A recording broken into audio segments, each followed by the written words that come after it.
Hey everyone, so today I thought I would do kind of a tutorial light setup slash retouching of a like a cologne bottle or something that's reflective and also glass because that's kind of sometimes some of the hardest stuff to shoot.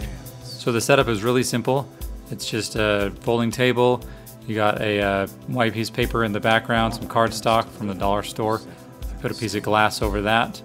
I pointed a flash at the back so it hits the back white paper and shines through the bottle.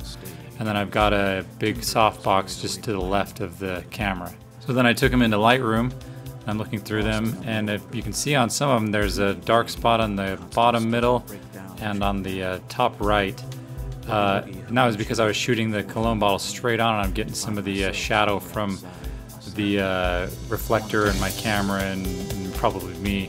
So what I did is I turned the bottle very slightly toward the light, and what that did is it eliminated all the shadow on there, and I just get a bright, nice reflective top off of the bottle. So and then what I do is I take it into Photoshop, and here's where the speed retouching comes in, but I'll kind of explain what I'm doing. Cleaning up the bubbles in the tube there with just the clone stamp tool, just sampling from a cleaner part on the tube to a darker part or a part that has a bubble on it. This is a frequency separation, and there's a bunch of frequency separation techniques on YouTube. I'll probably do a tutorial or two when I get some time in the future.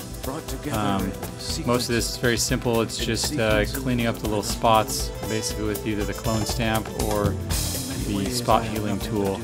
So I'll kind of let this run for a little bit and explain things as they come up. That's the dance. I want to dance. That's the dance. Called chant. I want to dance. So this part on cleaning the letters, I would just sample clone stamp. Sample like an edge of the letter and just stamp it all the way down like you're doing on the M. That way you kind of get a nice hard edge to the letter here. Each of us dances through life as a chance of stepping stones, like planet skipping. But whether or not you're an old llama or simply a shoeshine boy, nothing can measure up to what you are right now. So and then you can see the little bit of the edge of the bottle when I turn it toward the light to get rid of the shadowing. So what I'm doing here is clone stamping just from the white of the background to just up to the edge of the bottle. That way it gets rid of the edge there and it looks more like the bottle is facing you straight on. So then after I got the side cleaned up, I noticed that the cap looked a little bit crooked, so I made a selection of it, duplicated that layer. If you make a selection and hit Command J, it'll just duplicate what's in the selection.